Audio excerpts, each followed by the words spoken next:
atawa ngahalalkeun barang haram kos zina kos minum sajeng atawa ngahalalkeun pajak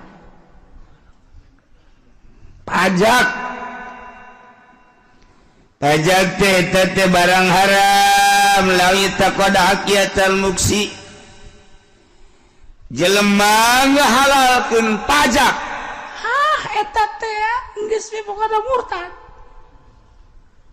cokotan mah cokotan bae ku RT ku lurah lo sama pajak tapi ulah ditekadkeun halal ayo beuki menyana ka pajak bupati terus dia nama gupak di pajak gupak ya geus kos kebodongkol nya nama geus gupak ih mantek cek ulah ge saha bupati nu bisa khusus salatna tadi dia kakara ka nyawa kamari ieu mah so amat cenah ki uci so jasa teh mah cenah ngomong ieu atuh aing mah wayah so mah so bae ieu ngan mendasar aing mah sona sakieu kiai dijagaan bae ge barang daharna ieu ti saha ieu ti mana maksudna ditanya kitu teh beusi aya nu salah hayang bener lurus ka Gusti Allah tetep husu hese bae hese bae tah husu teh lain hese deh hese jasa ngan rada deres bae aya disejak mah husu teh disejak geus kulantaran disejak atuh dijaga mata dijaga ceuli dijaga dan rada deres bae rada deres sok aya ner-neran mah saeutik ai kos kitu mah da bupati mana nu khusus salatna ya tangkepeun kabeh bupati mah tangkepeun lamun urang nyaritakeun Fikri ditangkep bupati Garut pan kiai teh eta teh kiai atuh kiai salah mah tangkep bae bupati Bogor teh wow eta teh kiai sakar ngaranna bupati Bogor tuh pan siapa nyaho jasa pan babat sia kan paling didegekeun we atuh ge nyaho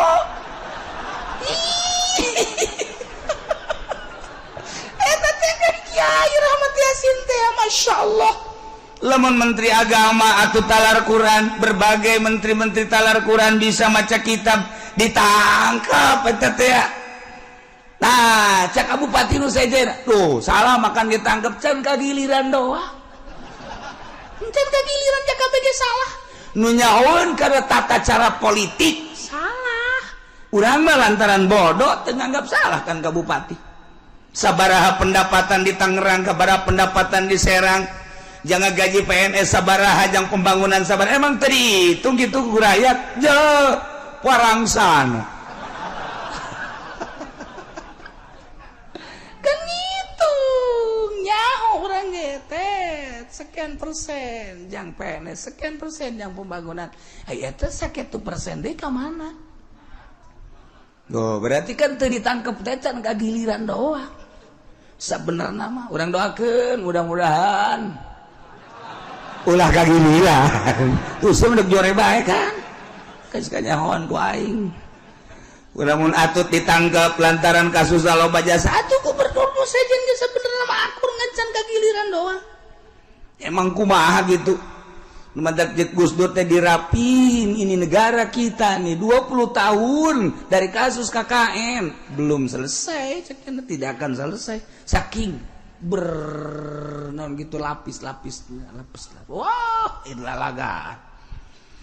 nah ieu mah keur carita sabodohnya na ibarat reki mah jangke ge bakal kapanggih jeung Gusti Allah anu dunia ieu nangieun Allah anu Allah teh ngatur make ayat suci Al-Qur'anul Karim hajujana teu make kana aturan Al-Qur'anul Karim pek teh hiji urang mah sakadar rakyat diatur ku nyararana nanya nu nyieun pek ka ibarat reki mah heuge ngan pajak mah tetep haram ketika nyana dahar dipajak minum dipajak beli kendaraan dipajak ngebangun dipajak sek teuing asal ulah ngahalalkeun ketika ngahalalkeun pajak jadi disate engke nyana di akhirat dibeuleun dibulak balik kerecek saya tak bupati saya tak gubernur saya tak tama RI 1 Ahok mah atau emangnya nama teu jadi gubernur dia ngerecek ternyata makan kafir. Iya sing hade tah. Ya hartina urusan anak emang eta manggeus diplot ku negara pendapatan sekian dan sekian emang geus kudu kitu di negara demokrasi mah. Nya bahkan ditingkatkeun deui pajak teh pajak bangunan ge make pajak engke mah urang na ge dipajak urangna bakal dipajak karak-karak datang ke pagar kemudian alat rumah tangga gelas segala sendok segala bakal dipajak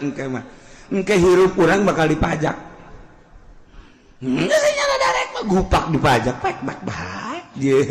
nu mantap jarang mantan lurah haju balalener ibadahna jarang mantan camat ieu mah keur cerita mantan bae nu bener haji ibadahna jarang kunana teh bensin kan itu bensin geus menyatu jeung awak kecuali illa man tadarakahur rahmatu anu disusul ku rahmat Allah lain deui tamat meureun teh tadina loba sedekah dedeuheun Allah biasana kana loba sedekah Allah nyusul ku rahmatna abi ngaran-ngaran aju pelit mah ai hererese jasa ieu nu mentak pantes posa goblok na dagang aya nu halalan sebener-benerna pamarentah nu halalan teh kumaha coba eta kumaha eta ieu mah urang ulah bebeja ka batu urang bae maksudna ieu urang mah nu ngaji bae ulah bebeja ka sasa ulah teh fitnah kan emang kos kieu mah ulah cek PNS saya moal ngaji deui minggu hareup sanu nitahan ngaji aya teh los ya ngaji jeung Ki Golkar bae. Ki Golkar mah emang gupak sarua bae gupak nya gede. Menta nya naga mantap. Aya hak sabenerna mah kiai teh di pamarentah. Lamun kula sok jaritakeun sing hade ulah sok kaduit ngadahar duit di pamarentah. Aya nu ka kula ngomong kiai eta aya hakna di pamarentah. Cek Imam Ghazali ge teu dijawab ku kula. Teu dijawab. Emang aing teu nyaho. Nyawan aing jeung sia mah cak hate kan tadi jawab bahwa aya hak wae kula paling seuri geus teu naon sebab beuki berarti kan lain deuk nanyakeun hukumna kos kitu mah beuki atuh los teu emang ka kula nu ngerada aya ulah sok sambarangan cenah kiai ngomong dina kitab Ihya dina kitab anu Imam Ghazali ngameunangkeun aya hak kiai di pamarentah oh sakitu doang maca kitabna ada sing beuki bae teh kiai geus pamarentah nu mana anu Imam Ghazali ngameunangkeun jeung kiai lantaran memperjuangkeun agama ngabogaan hak mufti di ditu nama mufti teh ngabogaan hak qadi ngabogaan hak di pamarentah lantaran nyana ngembangkeun agama pamarentah nu mana taliti heula atuh nu pendapatanna ti mana taliti heula atuh masyaallah karim atuh ai pamerintahan anak kos urang mah nu tina pajak saha kiai nu ngameunangkeun mun Imam Ghazali nyahoeun bahwa eta teh tina pajak boro-boro deuk ngameunangkeun Imam Ghazali moal ngomong malah murikak bulu kieu mah Imam Ghazali ya pas Imam Ghazali geus moal ngajawab suka kitu sia mah ahli neraka sia ka ditu iya teh dijawab ku kula ge sebab aya hak kiai di pamarentah saha nu ngaweukeun pemerintahan mana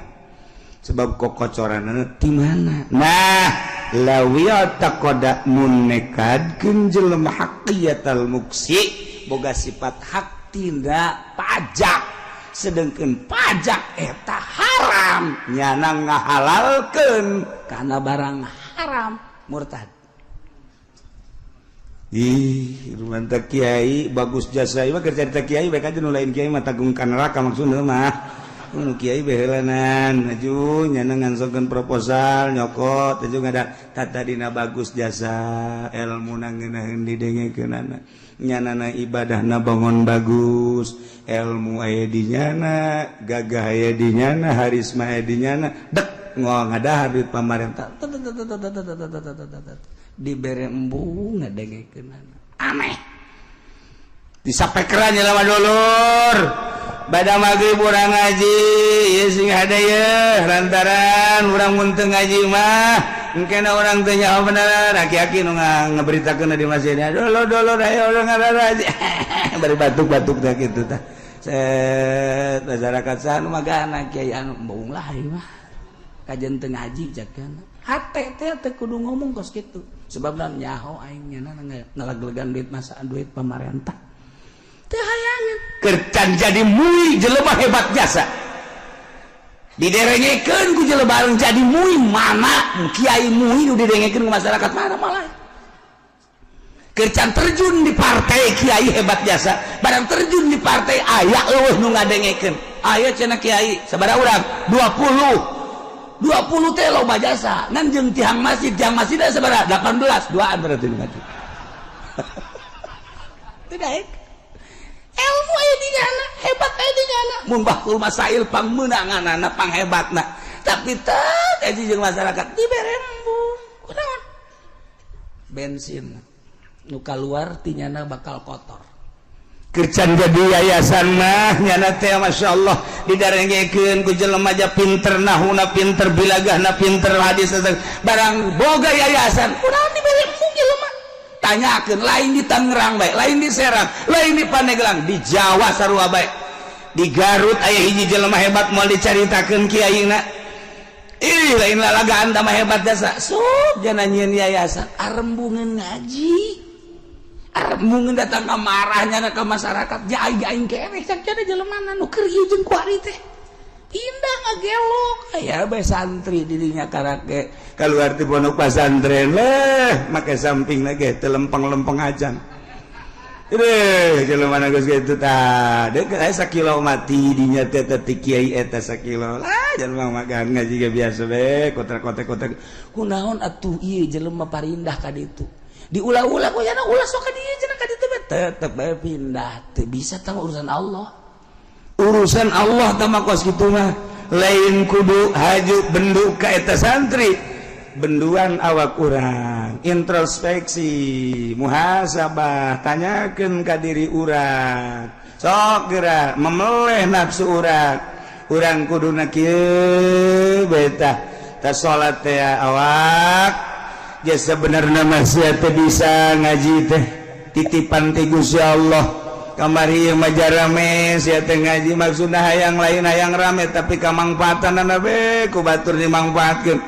tapi ieu kuari haju aran teu malah pindah ka dari itu nah berarti awak sia nu goblok nu tolol digantung sia ku aing aya naon ya sia coba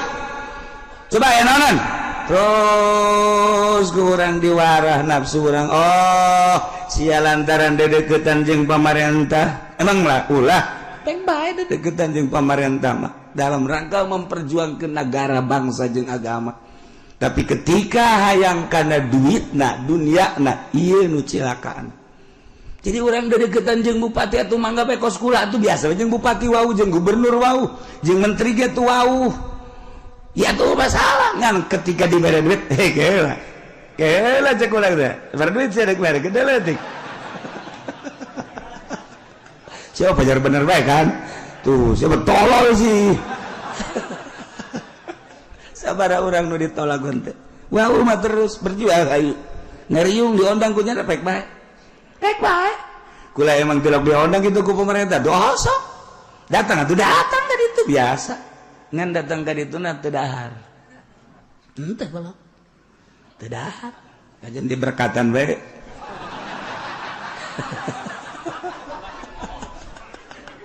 siapa pajar bener bae kan tuh atuh teh waleh datang ka ditu teh deuk dahar lantaran nyana manusia aing manusia nyana butuheun baca kulhu kula zubirul falak bidas ngariung ayo ngariung ngakomunikahkeun mah tuh ieu memang tugas Gusti Allah keur carita aya waktu mah tuh hayu ngan ketika dibere duit henteu embo aja dibere cokot-cokot mah cokot bae aja jangsa itu mah rahasia negara tuh kitu ulah didahar henteu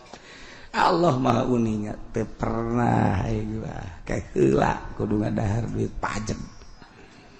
abah ibarat caritakeun abahnya sia lamun bere duit ku pengusaha ku pedagang kajunting ombalayah dagangna teu bagus eueuh masalah sebab anu halalan anggap nu kasihan nu halalna kan kaharti tak kurang tapi lamun dibere ku pemerintah cokot teh awas ya mun didahar kerasa ku sia moal manfaat jeung moal ngeunaheun ibadah sia eta mah wasiat teh kos kitu mah antara henteu wae kata ka kuari ih dibere batu ditarima bae bagikeun nu dibagikeun atuh sapodo nyan mah teh husu ge urusannya na ieu teh waktu atak dibikeun ka Haji Pendi teh khususnya mah teh beleteran cara kos gitu. Cenah atuh berarti racun sabar nu kos kitu mah kudu diracun ieu lah.